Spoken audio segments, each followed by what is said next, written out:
Saudi അറേബ്യയിൽ ഇന്ത്യയിൽ നിന്നുള്ള ഉംറ തീർത്ഥാടകർ സഞ്ചരിച്ച ബസ് അപകടത്തിൽപ്പെട്ട് 45 പേർക്ക് ദാരുണാന്ത്യം. മരിച്ചവരിലധികവും ഹൈദരാബാദിൽ നിന്നുള്ളവരാണ്. ദുരന്തത്തിൽ പ്രധാനമന്ത്രി ഉൾപ്പെടെയുള്ളവർ അനുശോചനം രേഖപ്പെടുത്തി. മക്കയിൽ നിന്നും മദീനയിലേക്ക് പുറപ്പെട്ട ഉംറ തീർത്ഥാടകരുടെ ബസ് ഡീസൽ ടാങ്കറുമായി കൂട്ടിയിടിച്ചാണ് ദാരുണമായ അപകടമുണ്ടായത്. ഇന്നലെ രാത്രി പ്രാദേശിക സമയം 11 മണിയോടെയായിരുന്നു സംഭവം. മക്കയിൽ നിന്ന് ചരിത്രസ്ഥലമായ ബദർ വഴി മദീനയിലേക്ക് പോകുമ്പോൾ മദീനയിലെത്തുന്നതിന് ഏകദേശം 160 കിലോമീറ്റർ മുമ്പ് മുഫ്രിഹാത്ത് എന്ന സ്ഥലത്ത് വച്ചാണ് അപകടമുണ്ടായത്. ഹൈദരാബാദിൽ നിന്നെത്തിയ തീർത്ഥാടകരായിരുന്നു യാത്രക്കാർ.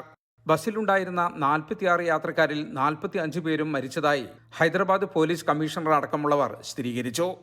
24-കാരനായ മുഹമ്മദ് ഷുഹൈബ് എന്ന ഒരു തീർത്ഥാടകൻ മാത്രമാണ് അത്ഭുതകരമായി രക്ഷപ്പെട്ടത്. ഇദ്ദേഹം മദീനയിലെ സൗദി ജർമ്മൻ ആശുപത്രിയിൽ ചികിത്സയിലാണ്. മരിച്ചവരുടെ മൃതദേഹങ്ങൾ മദീനയിലെ കിങ് ഫഹദ്, കിങ് സൽമാൻ, മീഖാത്ത് എന്നീ ആശുപത്രികളിലാണുള്ളത്. മൃതദേഹങ്ങൾ പലതും തിരിച്ചറിയാൻ പറ്റാത്ത വിധം കത്തിക്കരിഞ്ഞു. ടാങ്കർ ലോറിയുമായുള്ള ഇടിയുടെ ആഘാതത്തിൽ ബസ്സിന് തീ പിടിച്ചത് മരണസംഖ്യ കൂടാൻ കാരണമായി. അപകടത്തെ തുടർന്ന് സൗദി അധികൃതർ ഉടൻ തന്നെ രക്ഷാപ്രവർത്തനം ആരംഭിച്ചു. മൃതദേഹങ്ങൾ തിരിച്ചറിയുന്നതിനും തുടർ നടപടികൾക്കുമായി ഇന്ത്യൻ എംബസി സൗദി അധികൃതരുമായി ചേർന്ന് പ്രവർത്തിച്ചു വരികയാണ്. ദുരന്തത്തിൽ പ്രധാനമന്ത്രി നരേന്ദ്രമോദി അടക്കം നിരവധി പേർ അനുശോചനം രേഖപ്പെടുത്തി. മരിച്ചവരുടെ കുടുംബങ്ങൾക്ക് എല്ലാ സഹായങ്ങളും എത്തിക്കാൻ നിർദ്ദേശം നൽകിയിട്ടുണ്ട്.